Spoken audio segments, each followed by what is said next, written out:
तो दोस्तों, आज के इस क्लास में आपका स्वागत है। जैसा कि मैं आपको मौर्य साम्राज्य, मौर्य काल स्टार्ट किया था, जिसमें पीछे के लेक्चर में मैंने आपको क्या बताया था? अशोक के अभिलेखों के बारे में। और अशोक के अभिलेखों से संबंधित सारी चर्चा को मैंने पिछले क्लास में कर दिया। और मैंने आपको ये भी बताया था कि मौर्य काल हम आपको एकदम अलग तरीके से बताएंगे। और ये जब धीरे धीरे मौर्य काल जब ये धीरे धीरे समाप्त हो जाएगा, उसके बाद आप देखिएगा कि मैं वो कौन सा तरीका अडॉप्ट किया था। ठीक है, तब आपको समझ में आएगा। तो उसी क्रम में हम आप आगे बढ़ते हैं आज। और आज जो है हम मौर्य साम्राज्य का विस्तार कैसे हुआ, कैसे कैसे चंद्रगुप्त मौर्य ने साम्राज्य को बनाया, फिर अशोक ने क्या किया, बिंदुसार ने क्या किया, ये तमाम चीजों का डिस्कस आज हम करेंगे। ठीक है, तो आइए हम शुरू करते हैं। मैंने ये देखिए यहाँ पे ये एक मैप बनाया है। अभी उधर मत देखिएगा, पहले इस मैप को आप समझिए, ये मैप क्या है। ठीक है, तो मैंने आपको अभिलेखों के बारे में बताया था।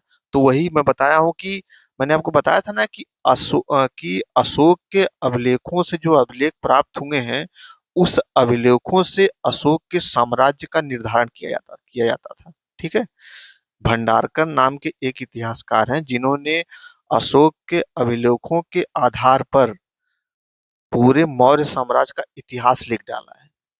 ठीक है, या दूसरे शब्दों में इसको हमें कहें कि बिना अभिलेखों के, अशोक के बिना अभिलेखों के म- अशोक के साम्राज्य का निर्धारण नहीं किया जा सकता। ठीक है, तो आइए उन्हीं अभिलेखों को पहले देखते हैं, कैसे कैसे कहाँ कहाँ तक फैला था कौन, मौर्य साम्राज्य। देखिए, मैंने आपको बताया था कांधार, कंधार के बारे में मैंने बताया, शाहबाजगढ़ी। यहाँ पे देखिए, यहाँ पे मनसेहरा, शाहबाजगढ़ी, मनसेहरा मैंने बताया था आपको। शिलालेख में मैंने बताया था ना, शाहबाजगढ़ी, मनसेहरा। फिर इधर देखिए, दिल्ली टोपरा, दिल्ली मेरठ, सोगौरा मैंने बताया था, यहाँ वैराट, ये कौशाम्बी। तो ये दिल्ली टोपरा, दिल्ली मेरठ, ये चीजें मैंने आपको बताई थी ना। दिल्ली टोपरा, दिल्ली मेरठ क्या है? मैंने आपको बताया था, दिल्ली टोपरा, दिल्ली मेरठ क्या है? अशोक का क्या है? स्तंभ लेख है। कौन स्तंभ लेख है? बृहद स्तंभ लेख। बृहद स्तंभ लेख कुल कितने थे? 6 मैंने बताया था। दिल्ली टोपरा, दिल्ली मेरठ, लौरिया अरराज, लौरिया नंदनगढ़, रामपुरवा। ठीक, 5 हो गया। और एक मैंने प्रयाग स्तंभ लेख बताया था, 6। ऐसे आप दिमाग में रखेंगे। कैसे? बिहार में 3, लौरिया अरराज, लौरिया नंदनगढ़, रामपुरवा। 2 दिल्ली, दिल्ली मेरठ, दिल्ली टोपरा, 3 दो 5 हो गया। एक प्रयाग स्तंभ लेख, 6। ऐसे दिमाग में रखेंगे तो आपके दिमाग में सारी बातें सेट रहेंगी। ठीक है, और 8 हमने क्या, बृहद शिलालेख बताए थे, 8। अब उन 8 पे कितने लेख लिखे थे? 14 लेख लिखे थे। ये भी मैंने आपको पीछे के लेक्चर में बता चुका हूँ। तो ये देखिए, दिल्ली टोपरा, दिल्ली मेरठ, ये निगाली सागर लुम्बिनी, निगाली सागर लुम्बिनी, इसके बारे में मैंने आपको बताया थी। देखिए, रामपुरवा है, लौरिया नंदनगढ़, लौरिया अरराज, रामपुरवा, लौरिया नंदनगढ़, लौरिया, ये देखिए कौशाम्बी है, ये बैराट भाब्रू वाला अभिलेख है। ठीक, दिल्ली मेरठ है, ये धौली जौगढ़ है, उड़ीसा वाली एरिया धौली जौगढ़। ठीक है, ये महास्थान है। महास्थान और सोहगौरा के बारे में मैंने अलग से बताया था कि इसमें क्या चर्चा की गई थी कि सूखा पड़ने पे क्या राज्य की तरफ से हेल्प किया जा रहा था, सहायता की जा रही थी अनाजों के रूप में। ये भी मैंने आपको बताया था इस अभिलेखों में। यह सोगौरा और मान स्थान क्यों इंपॉर्टेंट है। इधर धौली जौगढ़, इधर एर्रगुडी। ठीक, इधर देखिए दक्षिण भारत में मस्की, नेट्टूर, उड़ेगोलम, इधर गिरनार। ठीक, तो ये देखिए, आप इधर पूरा देखिए ना, ये सब ये देखिए 12 बार गुफा, 12 बार की पहाड़ियां। 12 बार गुफा या 12 बार की पहाड़ियों में क्या अशोक और दशरथ ने क्या बनवाए थे? गुफा में गुहा लेख बनवाए थे। मैंने इन्हीं पहाड़ियों को काट कर क्या बनाया गया था? गुहा लेख। और गुहा लेख बना के क्या दान किया गया था? किसको? आजीवक संप्रदाय को। कौन कौन दान किया था? अशोक और उसका पौत्र दशरथ। तो 12 बार पहाड़ियों में, 12 बार पहाड़ियों को कटवा कर तमाम इन्होंने गुफाएं आजीवक संप्रदाय को दान में दी, अशोक और उनके पौत्र दशरथ ने। तो यहाँ पे ये पता चलता है। फिर मस्की, नटुर, गिरनार, सब ठीक। तो ये देखिए, ये देखिए टोटल, देखिए ये मौर्य साम्राज्य है। देखिए, ये टोटल क्या है? ये मौर्य साम्राज्य है टोटल। अब इधर देखिए, नीचे देखिए, यहाँ पे ये वाला एरिया देखिए टोटल, ये क्या है? ये मौर्य साम्राज्य के बाहर के पड़ोसी देश हैं, पड़ोसी राज्य हैं। कौन? केरल पुत्र, पांड, चोला, सतीपुत्र, केरल पुत्र, ये जो दक्षिण भारत में जो ये थे, ये क्या थे? मौर्य साम्राज्य के बाहर के प्रदेश थे, बाहर के राज्य थे, पड़ोसी देश थे। अच्छा, इनका जिक्र कहाँ मिलता है? मैंने आपको बताया था बृहद शिलालेख में, बृहद शिलालेख के दूसरे लेख और 13वें लेख, दूसरे और 13वें में मौर्य साम्राज्य के पड़ोसी राज्यों का जिक्र मिलता है। ये मैं आपको उसमें बता चुका हूँ। तो ये केरल पुत्र, सतीपुत्र उसी में आपको मिलेगा। ये भी मैं आपको बता, देखिए यहाँ पे ताम्रपाणी श्रीलंका है, ये श्रीलंका है, ताम्रपाणी श्रीलंका हो गया। ये भी क्या है? मौर्य साम्राज्य के बाहर के प्रदेश है, ठीक। और इधर आप जाएंगे तो असम एक पड़ेगा, मैंने बनाया नहीं असम को, ये इधर इधर वाले एरिया में असम पड़ेगा। तो असम भी मौर्य साम्राज्य से बाहर था, श्रीलंका भी बाहर था, और इधर केरल पुत्र, पांचोला, ये सब मौर्य साम्राज्य के बाहर थे। तो मौर्य साम्राज्य, यहाँ पे मैंने ये भी लिखा है, मौर्य साम्राज्य के पड़ोसी राज्य या बाहर के राज्य। पहला सुदूर दक्षिण, ये मैंने ऐसे बनाया है, सुदूर दक्षिण मतलब ऐसे वाला जो, यानी कि ये पूरा जो सुदूर दक्षिण है, ये मौर्य साम्राज्य के बाहर के राज्य हैं या पड़ोसी राज्य हैं। ताम्रपाणी श्रीलंका भी बाहर है, और आसाम, आसाम इधर है, मैंने उसको नहीं बनाया है, ठीक है। तो अच्छा, यहाँ पे एक चीज देखिए, 12 बार गुफा है ना, यहीं पे 12 बार, और एक नागार्जुन पहाड़ियां भी थी, उसमें भी कटवा के गुफाएं दान में दिया गया था, ठीक। तो आप एक चीज देखिए कि हिंद कोश से लेके हिमालय होते हुए दक्षिण तक अशोक का साम्राज्य क्या हुआ? फैला हुआ था। तो आप एक बात कह सकते हैं कि नहीं, कि इन्हीं अभिलेखों के आधार पर अशोक के साम्राज्य का निर्धारण किया जाता है। ये आप अब दावे के साथ कह सकते हैं। देखिए, सारे अभिलेखों के आधार पर, देखिए सारे अभिलेख मिले हैं ऐसे ऐसे, इन्हीं के आधार पर अशोक के साम्राज्य का निर्धारण किया जाता है, ठीक। तो ये आपको समझ में आएगा कि ये देखिए मौर्य साम्राज्य के पड़ोसी देश हैं। तो अब आपसे क्वेश्चन पूछा जाएगा कि ऐसा कौन सा राजा था जो दक्षिण भारत पर, जो अपना पहली बार दक्षिण भारत पर नियंत्रण स्थापित किए? तमाम क्वेश्चन पूछे जाते हैं, तो अभी मैं उसको बताता हूँ।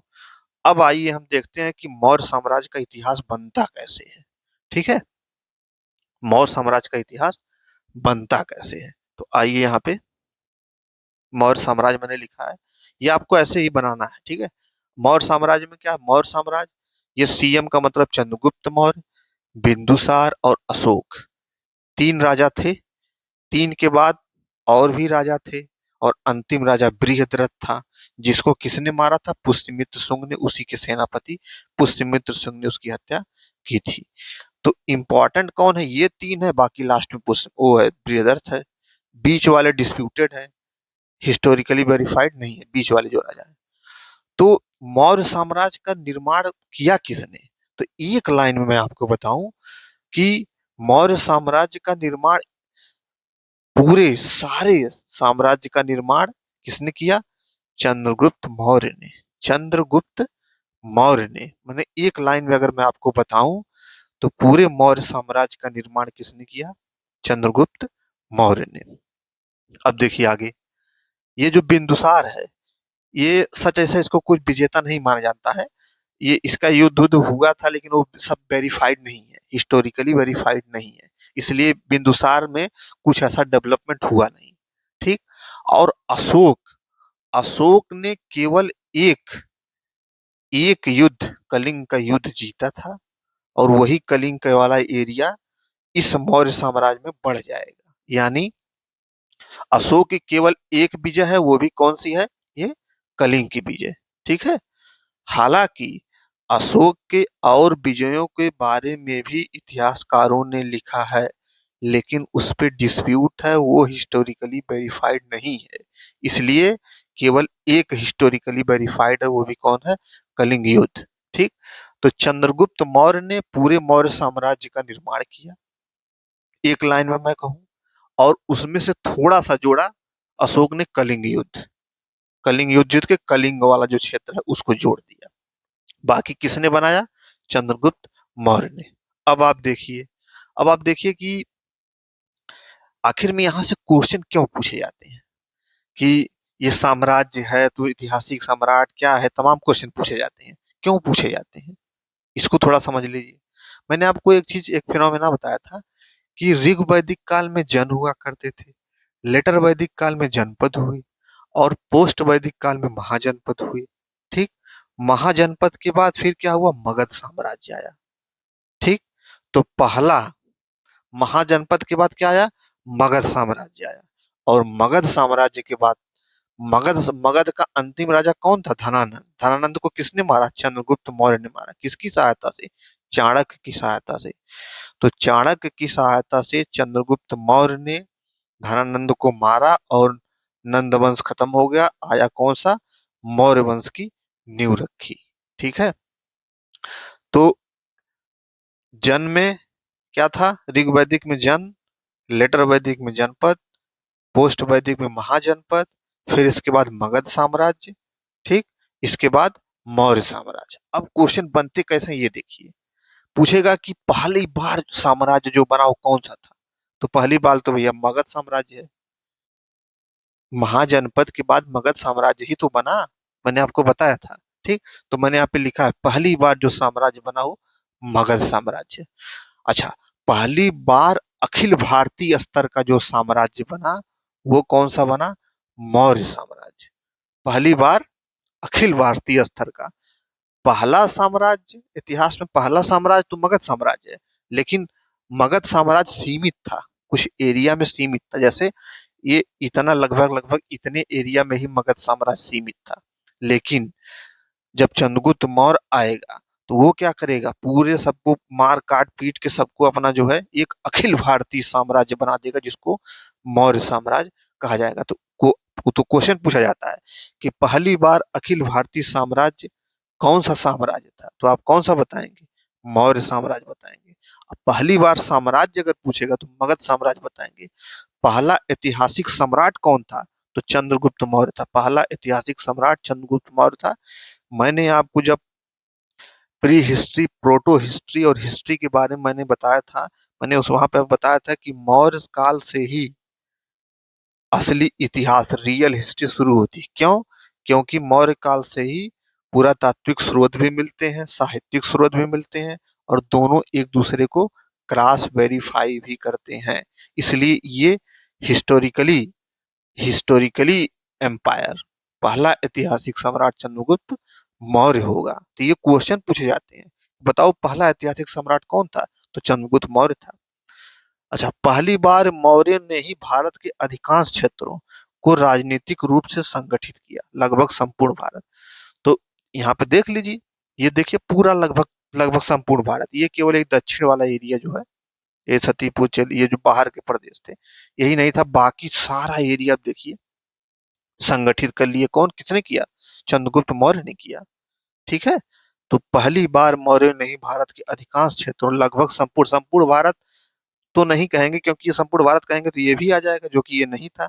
तो लगभग मैंने इसीलिए लिखा, लगभग संपूर्ण भारत को राजनीतिक रूप से, मतलब पॉलिटिकली ऑर्गेनाइज्ड किया। कौन, मौर्य ने। मौर्य में चंद्रगुप्त मौर्य और अशोक ने। ठीक है। अच्छा, इसी इसी मौर्य मौर्य साम्राज्य को क्या कहा जाता है, मौर्य साम्राज्य को, कि जो मौर्य साम्राज्य था, मतलब अशोक का जो साम्राज्य था, अशोक का जो साम्राज्य था पूरे इतिहास में, मतलब कोई भी, चाहे मॉडर्न हिस्ट्री, चाहे एंशिएंट हिस्ट्री, चाहे मिडाइवल हिस्ट्री, कोई पूरे इतिहास में मौर्य साम्राज्य सबसे बड़ा साम्राज्य था। ये इसको दिमाग में आपको रखना है। यहाँ तक कि अंग्रेजों से भी बड़ा था। क्या मैंने बताया, पूरे इतिहास में अशोक का जो साम्राज्य था वो सबसे बड़ा था, यहाँ तक कि अंग्रेजों से भी बड़ा था। औरंगजेब के साम्राज्य से तो बड़ा रहेगा ही रहेगा। ठीक है, तो यही मैं लिखा हूं यहाँ पे, अशोक का साम्राज्य पूरे इतिहास में सबसे बड़ा था, यहाँ तक कि अंग्रेजों से भी बड़ा था, और औरंगजेब से तो बड़ा रहेगा ही रहेगा। तो सबसे बड़ा साम्राज्य किसका था, अशोक था, अशोक का साम्राज्य या मौर्य एम्पायर। ठीक है। अब मैं आपको बताऊंगा कि मौर्य साम्राज्य का निर्माण कैसे हुआ। तो भाई, मौर्य साम्राज्य का निर्माण हुआ कैसे, तो अभी मैंने आपको जस्ट बताया कि मौर्य साम्राज्य का निर्माण चंद्रगुप्त मौर्य ने किया।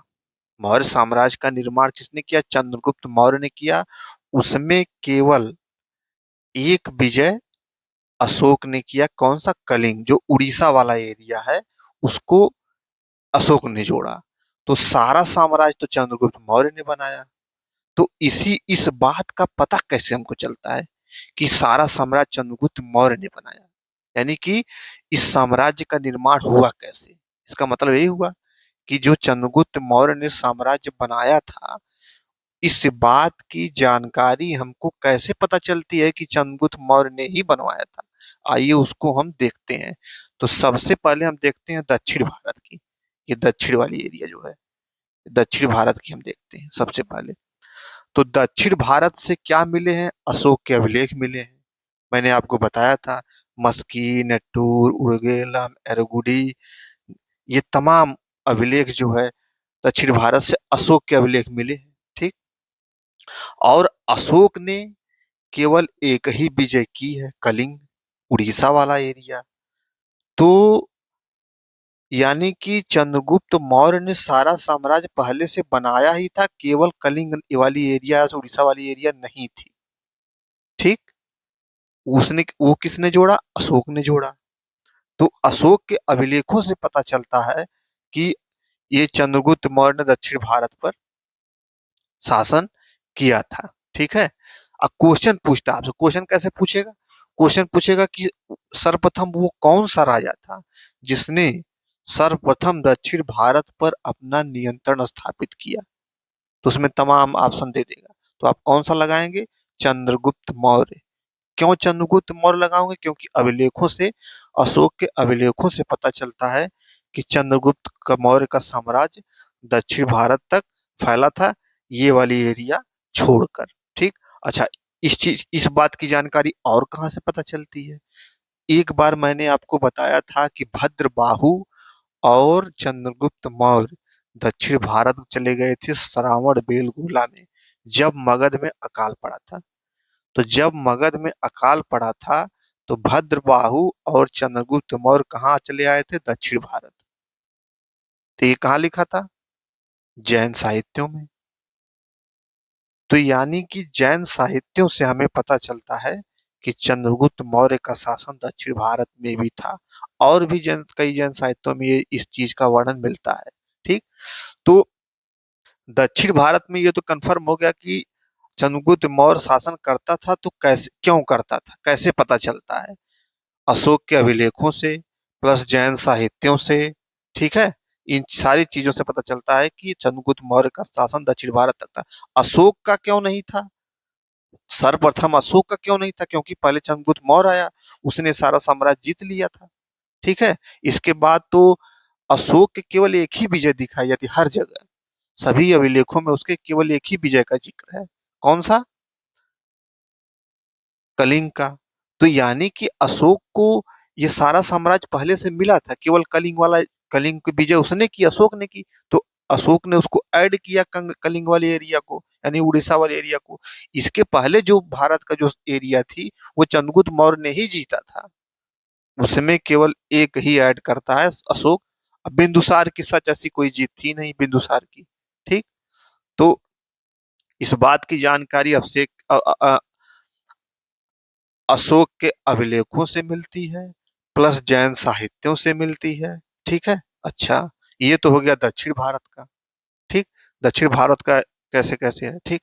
अब आइए यहाँ पे पश्चिम उत्तर भारत, ये वाली एरिया, ये टोटल एरिया जो है पश्चिमोत्तर भारत की। तो यहीं पे एक गिरनार है। इसी गिरनार में एक मिला है जूनागढ़ अभिलेख। ठीक। तो इस एरिया में चंद्रगुप्त मौर्य का शासन था, इस बात का पता हमको कैसे चलता है? गिरनार के जूनागढ़ अभिलेख से। अभी मैं जूनागढ़ अभिलेख के बारे में बताता हूँ। ठीक। अब आइए यहाँ पे इस एरिया में तो चंद्रगुप्त मौर्य का शासन था ही पहले। मगध, मगध को जीता था घनानंद कुमार को, तो मगध में तो था ही। तो मगध ये पूरा एरिया हो गया, इधर दक्षिण भारत का हो ही गया। इधर पश्चिमोत्तर भारत का बचा ये वाली एरिया, ये। तो यहाँ पे मैंने आपको बताया था कि सेलुकस निकेटर का एक व्यक्ति से संधि हुई थी। किससे? सैंड्रो कोड से। जो विलियम जोन्स ने, यूनानी इतिहासकार, यूनानी लिटरेचर में विलियम जोन्स ने जो जगह जगह सैंड्रो गोड्स बताया कि सैंड्रो गोड्स से सेलुकस निकेटर से सैंड्रो के बीच में एक संधि हुई थी। तो वो सैंड्रो कौन था? कोई और नहीं, चंद्रगुप्त मौर्य था। ठीक। तो सेलुकस निकेटर और चंद्रगुप्त मौर्य के बीच में संधि हुई थी। इस बात की जानकारी हमें, मतलब इस एरिया का प्रशासन, भाई चंद्रगुप्त मौर्य यहाँ था, इसको जीता, फिर यहाँ पे पहुंचा। सेलुकस निकेटर संधि हुई थी, एक वैवाहिक संधि, अभी मैं उसके बारे में बताता हूँ आपको। ठीक। तो ये जो है, ये मैंने आपको बताया कि ये गिरनार, तो गिरनार में जूनागढ़ अभिलेख। तो आइए हम थोड़ा सा जूनागढ़ अभिलेख के बारे में देख लेते हैं। दक्षिण भारत के बारे में हमको पता चल गया कि यहाँ पे चंद्रगुप्त मौर्य का शासन था। तो इस बात का पता हमको कैसे चलता है, मैंने आपको बताया। अब पश्चिमोत्तर भारत में चंद्रगुप्त मौर्य का शासन था, तो इस बात का पता हमको किसे चलता है? जूनागढ़ अभिलेख से। तो जूनागढ़ अभिलेख गिरनार में था। तो आइए जूनागढ़ अभिलेख को देख लेते हैं। ये देखिए जूनागढ़ अभिलेख मैंने लिखा है। ठीक। किसका था भाई जूनागढ़ अभिलेख? किसका था? रुद्रदामन का था। तो रुद्रदामन कौन है? रुद्रदामन एक विदेशी है। जब मैं आपको अभी इसके बाद का चैप्टर है मौर्योत्तर काल, उसमें कुछ विदेशी आक्रमण होते हैं, जैसे इंडोगीक, शक, पार्थियन, कुषाण। ठीक। तो ये उन्हीं में से शक शासक था। तो रुद्रदामन क्या था? विदेशी था और शक शासक था। इसका टाइम पीरियड क्या है? 130 एडी से 150 एडी। और इस जूनागढ़ अभिलेख का टाइम पीरियड क्या है? 150 एडी। ठीक। तो ये जूनागढ़ अभिलेख किसका है?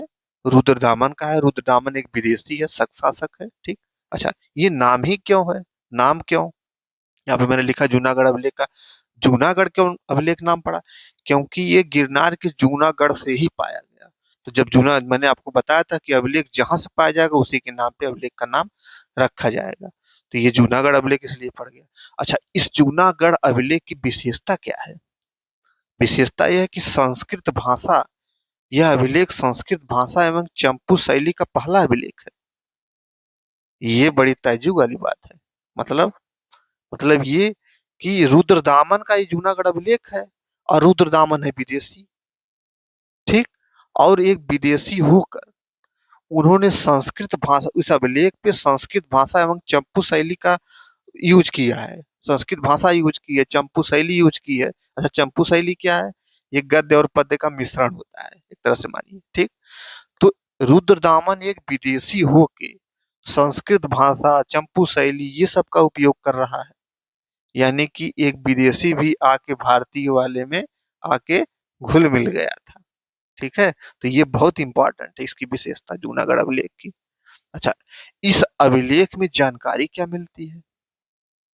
इस अभिलेख से क्या जानकारी हमको मिलती है? इस अभिलेख से जानकारी मिलती है पश्चिमोत्तर भारत का प्रशासन। यानी कि इस अभिलेख में पता चलता है कि चंद्रगुप्त मौर्य का इस एरिया में शासन था। कैसे? इस एरिया में चंद्रगुप्त मौर्य का एक राज्यपाल रहता था। ठीक। उसी राज्यपाल का यहाँ पे शासन था।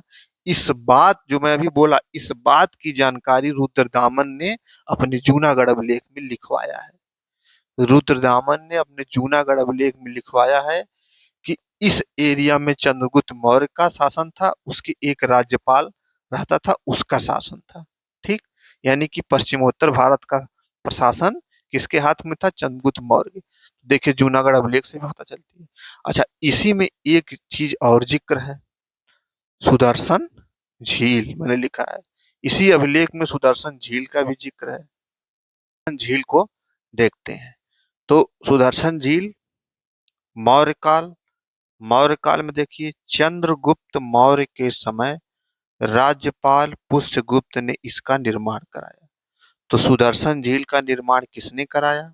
चंद्रगुप्त मौर्य के समय उसके एक राज्यपाल थे पुष्यगुप्त, उसने इनका निर्माण कराया। आइए इसको यहां से समझते हैं। यहाँ पे गिरनार है, गिरनार में जूनागढ़ अभिलेख मिला है। अभिलेख किसका है? जूनागढ़ अभिलेख रुद्रदामन का, जो कि शक शासक है और विदेशी है। ठीक। तो रुद्रदामन ने अपने अभिलेख में लिखवाया है कि इस एरिया में चंद्रगुप्त मौर्य का एक राज्यपाल रहता था जिसका नाम था पुष्यगुप्त, और उसने यहाँ पे एक सुदर्शन झील का निर्माण करवाया था। ठीक। क्या मैंने बोला कि यहाँ पे गिरनार में एक क्या मिला है, जूनागढ़ अभिलेख। अच्छा, सबसे पहले सुन लीजिए कि इस एरिया पे चंद्रगुप्त मौर्य का शासन था, इस बात का पता हमको जूनागढ़ अभिलेख से चलता है। जूनागढ़ अभिलेख किसका है? रुद्रदामन का। रुद्रदामन कौन है? शक शासक है, जो मौर्योत्तर काल में आएगा और विदेशी है। ठीक। रुद्रदामन ने अपने जूनागढ़ अभिलेख में लिखवाया है कि इस एरिया में चंद्रगुप्त मौर्य का एक राज्यपाल पुष्यगुप्त था जिसने सुदर्शन झील का निर्माण करवाया था। ठीक। अब आइए यहाँ पे देखिए, चंद्रगुप्त के समय राज्यपाल पुष्यगुप्त ने निर्माण कराया। ठीक, ये समझ में आ गया। अब आगे चंद्रगुप्त मौर्य के बाद अशोक ने क्या किया?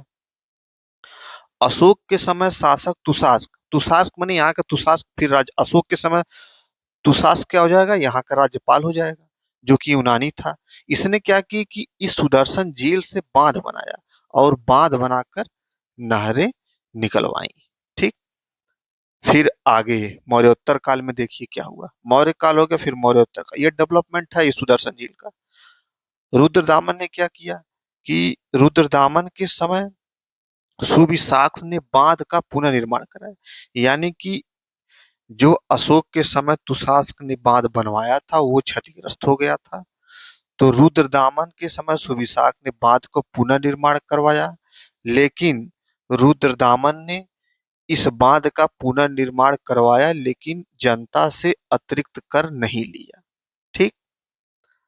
अब आगे मौर्योत्तर काल के बाद आएंगे गुप्त काल में। तो गुप्त काल में स्कंदगुप्त था। स्कंदगुप्त का एक राज्यपाल पाणदत्त था। ये पाणदत्त स्कंदगुप्त के समय यहाँ का राज्यपाल हुआ करता था और चक्रपालित गिरनार का प्रशासक था, जहां पे ये सुदर्शन झील थी।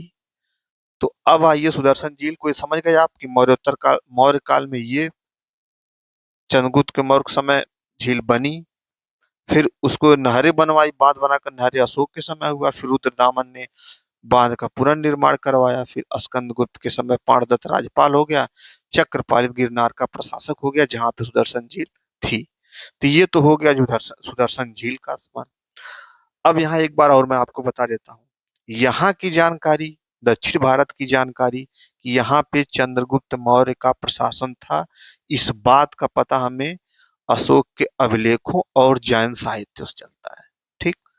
फिर पश्चिमोत्तर भारत पर चंद्रगुप्त मौर्य का शासन था, इस बात का पता हमें रुद्रदामन के जूनागढ़ अभिलेख से पता चलता है। रुद्रदामन ने जूनागढ़ अभिलेख में लिखवाया था कि चंद्रगुप्त मौर्य के समय एक राज्यपाल पुष्यगुप्त था, यहाँ का राज्यपाल पुष्यगुप्त था जिसने सुदर्शन झील का निर्माण करवाया। ठीक। तो जब सुदर्शन झील का निर्माण करा तो इससे पता चलता है ना कि यहाँ चंद्रगुप्त मौर्य का शासन था। तो अब यहाँ दक्षिण भारत का हो गया, पश्चिमोत्तर भारत का हो गया। यहाँ पे ये मगध वाली एरिया थी, तो यहाँ पे चंद्रगुप्त मौर्य ने धनानंद से जीता ही था, तो यहाँ पे उसका शासन था ही, पहले से ही था। अब बचा ये अपना उत्तर भारत का, ये उत्तर और पश्चिम वाला एरिया। यहाँ पे कैसे पता चलता है कि चंद्रगुप्त मौर्य का शासन था? आइए हम इसको भी देख लेते हैं। देखिए, ये इसको ऐसे समझते हैं, ये देखिए एक है भारत का नक्शा। ठीक। और इस एरिया में धनानंद का शासन था। इस एरिया, ये मगध है, मगध में धनानंद का शासन था। और इधर से सिकंदर ने जब आक्रमण किया तो सिकंदर की पोरस से लड़ाई हुई थी। सिकंदर की पोरस से लड़ाई हुई थी, पोरस हार गया, लेकिन लेकिन सिकंदर कुछ कारणों से वापस लौट गया। लेकिन अच्छा, जब सिकंदर ने आक्रमण किया पोरस, तो पोरस और सिकंदर में लड़ाई हुई, लेकिन उस समय भारत पे अधिकतर राज्यों पे यानी मगध पे किसका शासन था? धनानंद का था। तो धनानंद और सिकंदर को हम समकालीन मान सकते हैं कि नहीं? मान सकते हैं। कंटेम्पररी हम मान सकते हैं किसको, सिकंदर को, धनानंद को। तो हमने लिख दिया सिकंदर और धनानंद क्या थे, समकालीन थे। ठीक। अच्छा, जब सिकंदर का यहाँ पोरस युद्ध हुआ तो पोरस हार गया, तो सिकंदर ने पश्चिमोत्तर भारत के कुछ क्षेत्रों पे कब्जा कर लिया। फिर जब सिकंदर लौट रहा था तो उसने क्या किया कि इस एरिया जो जीता था एरिया, इस एरिया को अपने सेनापति सेल्यूकस निकेटर को डिप्यूट कर दिया ये एरिया, और वहां का बना दिया इसको राजा, सेल्यूकस निकेटर को। ठीक। तो सिकंदर ने किसको राजा बनाया, सेल्यूकस निकेटर को राजा बना दिया और अपने चला गया। और इधर देखिए, धनानंद के बाद कौन आएगा, मैंने आपको बताया था कि धनानंद को चाणक्य की सहायता से चंद्रगुप्त मौर्य मारकर मौर्य वंश की नींव रखता है और स्वयं शासक बनता है। तो धनानंद के बाद इधर आ जाएगा चंद्रगुप्त मौर्य। ठीक। इधर चंद्रगुप्त मौर्य आ जाएगा। इधर सिकंदर ने क्या किया कि जो जीता था क्षेत्र वो अपने सेनापति सेल्यूकस निकेटर को देके वापस चला गया। तो इस पश्चिमोत्तर भारत वाले में अब किसका शासन हो जाएगा, सेल्यूकस निकेटर का हो जाएगा। और यहाँ किसका शासन हो जाएगा, चंद्रगुप्त मौर्य का हो जाएगा। तो हम यह कह सकते हैं कि सेल्यूकस निकेटर और चंद्रगुप्त मौर्य ये दोनों एक दूसरे के समकालीन हैं या कंटेम्पररी हैं, ये हम बता बोल सकते हैं। ठीक। अब देखिए, सेल्यूकस निकेटर और चंद्रगुप्त मौर्य के बीच में युद्ध हुआ, सेल्यूकस निकेटर हार गया। अच्छा, सेल्यूकस निकेटर हार गया तो एक संधि हुई जिसे हम वैवाहिक संधि कहते हैं, वैवाहिक संधि भी कह सकते हैं। इसने क्या किया सेल्यूकस निकेटर ने कि अपने पुत्री की शादी, जिसका नाम हेलेना था, हेलेना की शादी चंद्रगुप्त मौर्य से कर दी। ठीक। अब इस चीज को आप जब सुनेंगे कि हेलेना की शादी चंद्रगुप्त मौर्य से हो गई, इसने इसको मार दिया, ये सब इतिहास में आपको बहुत मजा आता होगा कि फलाने फिर को मार दिया, इनकी शादी इनके हो गई, यहाँ मारपीट हुई, ये हुआ, वो तमाम लड़ाई झगड़ा की चीज आप सुनेंगे तो बड़ा इंटरेस्टिंग, बड़ा मजा आता होगा आपको। लेकिन उससे क्वेश्चन आते ही नहीं है। क्वेश्चन आते हैं कि किसने महाविद्यालय बनवा दिया, किसने झील का निर्माण करवा दिया, उससे क्वेश्चन आते हैं। तो हेलेना की शादी चंद्रगुप्त मौर्य से हुई, इस पे ध्यान आपको नहीं देना है। ठीक। ध्यान किस पे देना है कि सेल्यूकस निकेटर और चंद्रगुप्त मौर्य के बीच में एक वैवाहिक संधि हुई। सेल्यूकस निकेटर ने अपनी पुत्री की शादी चंद्रगुप्त मौर्य से की और चंद्रगुप्त मौर्य ने इनको क्या दी, हाथी दान में दी। अब ये आप सोच रहे हैं कि हाथी कहाँ से लाए, भाई यही बंगाल था, बंगाल से हाथियों की सप्लाई होती थी, इन्होंने हाथी इनको दान दी। इनके पास घोड़ा वोड़ा पहले से था, हाथी थी नहीं। अच्छा, ये लड़ाई सेल्यूकस निकेटर और चंद्रगुप्त मौर्य के बीच में जो युद्ध हुआ था वो 305 बीसी में हुआ था। और सेल्यूकस निकेटर का एक राजदूत था मेगास्थनीज, जो चंद्रगुप्त मौर्य के दरबार में आया था इसी के साथ, सेल्यूकस निकेटर के साथ। सेल्यूकस निकेटर का एक राजदूत था मेगास्थनीज, जो चंद्रगुप्त मौर्य के शासन में इसके दरबार में आया था। और इसी मेगास्थनीज ने क्या लिखा है, इंडिका। और इंडिका से भी हमें बहुत कुछ पता चलता है, लेकिन मैं उसको आपको आगे बताऊंगा। ठीक। तो ये हो गया सेल्यूकस निकेटर। तो अभी एक चीज देखिए आप कि सेल्यूकस निकेटर चंद्रगुप्त मौर्य में युद्ध हुआ, फिर ये दोनों में संधि हो गई। ठीक। ये सेल्यूकस निकेटर कौन था, सेंड्रोकोट्स, यूनानी इतिहास यूनानी लिटरेचर में आप सेंड्रोकोट सेंड्रोकोट जो शब्द सुन रहे थे वो कौन था, वो चंद्रगुप्त मौर्य था। और उसमें भी आपने सुना था कि सेंड्रोकोट्स और सेल्यूकस निकेटर के बीच में संधि हुई थी। और सेंड्रोकोट्स को कोई और नहीं, चंद्रगुप्त मौर्य था। ये किसने बताया, विलियम जोन्स ने बताया। ठीक। तो यूनानी इतिहासकारों से भी ये पता चलता है। तो यहाँ के एरिया का प्रशासक कौन हो गया, चंद्रगुप्त मौर्य हो गया। ये कैसे पता चलता है, इस युद्ध से, कि चंद्रगुप्त मौर्य ने इस एरिया पे भी अपना कब्जा कर लिया। ठीक। अब आप देख, अभी एक बार मैं पूरे को समराइज कर देता हूँ। ठीक। देखिए, इस मौर्य साम्राज्य का निर्माण कैसे हुआ, इस बात की जानकारी हमको कैसे पता चलती है। एक लाइन में कहूं कि चंद्रगुप्त मौर्य ने ही पूरे मौर्य साम्राज्य का निर्माण करवाया। इस बात का पता हम कैसे करते हैं कि चंद्रगुप्त मौर्य ने पूरे इस एरिया पे अपना शासन बनाए रखा था। तो सबसे पहले दक्षिण भारत देखते हैं। तो दक्षिण भारत में अशोक के अभिलेख मिले हैं, और अशोक के अभिलेखों और जैन साहित्यों से यह पता चलता है कि चंद्रगुप्त मौर्य का इस दक्षिण भारत पे शासन था। ठीक। पश्चिमोत्तर भारत को कैसे पता चलता है? पश्चिमोत्तर भारत में रुद्रदामन का एक अभिलेख है, जूनागढ़ अभिलेख, जो गिरनार से मिला है। इस जूनागढ़ अभिलेख में रुद्रदामन ने लिखा है कि यहाँ पे चंद्रगुप्त मौर्य का एक राज्यपाल पुष्यगुप्त रहता था, जिसने सुदर्शन झील का निर्माण करवाया। तो इस बात से भी पता चलता है कि यहाँ पे किसका शासन था? चंद्रगुप्त मौर्य का था। इस एरिया, ये अपना मगध वाली एरिया थी जिसपे चंद्रगुप्त मौर्य ने धनानंद को मारकर कब्जा किया ही था, तो ये भी उसके अंडर में था। बचा ये वाला एरिया, उत्तर वाला। तो जब सिकंदर ने आक्रमण किया, सिकंदर पोरस से जीत गया। जीत के जब वापस जा रहा था तो सेल्यूकस निकेटर को जो जीता हुआ क्षेत्र था, वो सेल्यूकस निकेटर को उठा के दे देता है। और फिर सेल्यूकस निकेटर और चंद्रगुप्त मौर्य के बीच में लड़ाई होती है। चंद्रगुप्त मौर्य जीत जाता है। फिर इस एरिया का वो क्या हो जाता है? प्रशासक। तो ये तो हो गया आपका टोटल। अच्छा, इसमें एक चीज और देखिए, सुदर्शन झील बड़ा इंपॉर्टेंट है। कैसे कैसे डेवलपमेंट हुआ, गुप्त काल में इसमें क्या हुआ, मौर्योत्तर काल में इसमें क्या हुआ, मौर्य काल में क्या हुआ, सारी चीजें आपको ध्यान में, और ऐसे ही इसको नोट कर लीजिए, और ऐसे ही आप इसको कंसेप्चुलाइज करेंगे। ठीक। तो ये हो गया आपका मौर्य साम्राज्य का विस्तार। आज मैंने आपको क्या बताया? मौर्य साम्राज्य का विस्तार। ठीक।